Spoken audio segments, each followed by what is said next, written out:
This is my audience. And I'm going to be giving my persuasive speech on breed-specific legislation.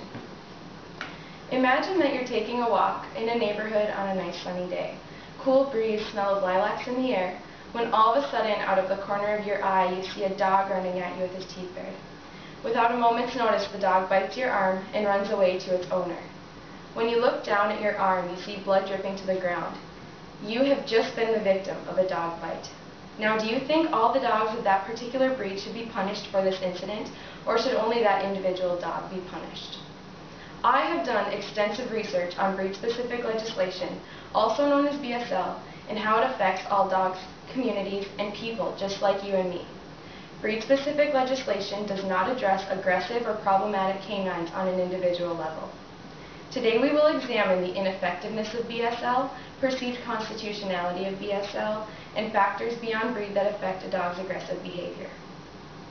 According to the ASPCA, an organization fighting to end animal cruelty, breed-specific legislation either regulates or bans specific breeds in the hopes of reducing the number of dog attacks. There are many breeds that may be controlled under BSL, but the most common breeds are pit bulls, Doberman pinschers, bulldogs, mastiffs, and German shepherds. I do not believe that breed-specific legislation is the answer to lower the overall number of dog attacks for many reasons. Not only is BSL costly, but many more issues come from the ineffective enforcement of BSL. First, the individuals who own a dog whose breed becomes banned by the city or state may go into hiding. This results in dogs who do not receive an adequate amount of outdoor exercise, regular veterinary visits, or socialization with other dogs and people. If these banned dogs are not up to date on their shots, this places other dogs at a serious risk. Another reason that BSL is ineffective is that, unfortunately, good dog owners with good dogs have to reap the consequences for the breed that their dog is. A person who owns a friendly, well-socialized dog whose breed has just been banned would have to make the difficult decision to either get rid of their beloved family pet or move to a place where their dog is allowed. Just recently, on July 11, 2012, according to the International Business Times, a dog was devastatingly killed in Ireland because he was pit bull-like. Lennox, the loving, non-aggressive family pet who is pictured right here,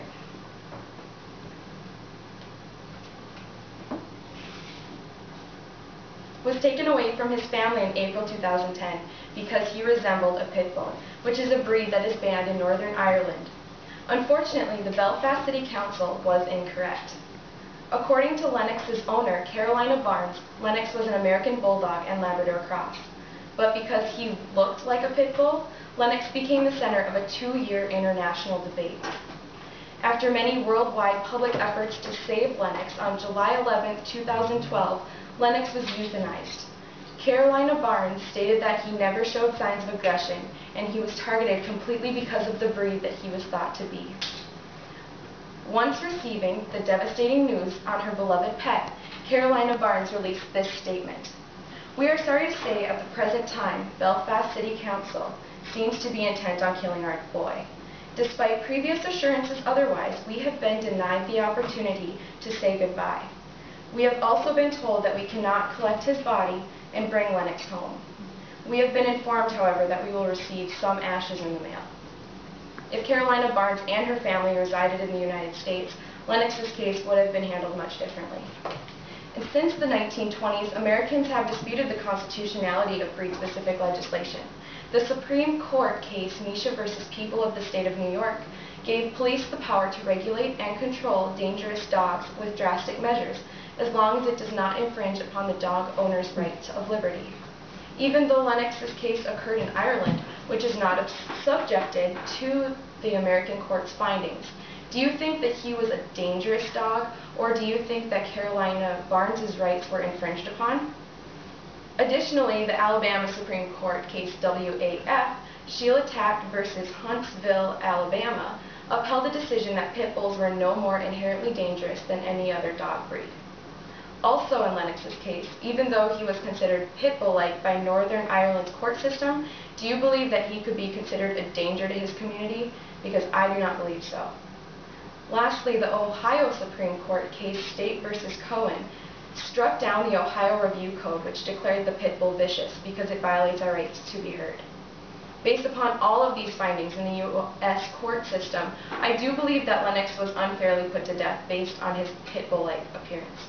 Lennox's case is a perfect example of the unconstitutionality of breed-specific legislation.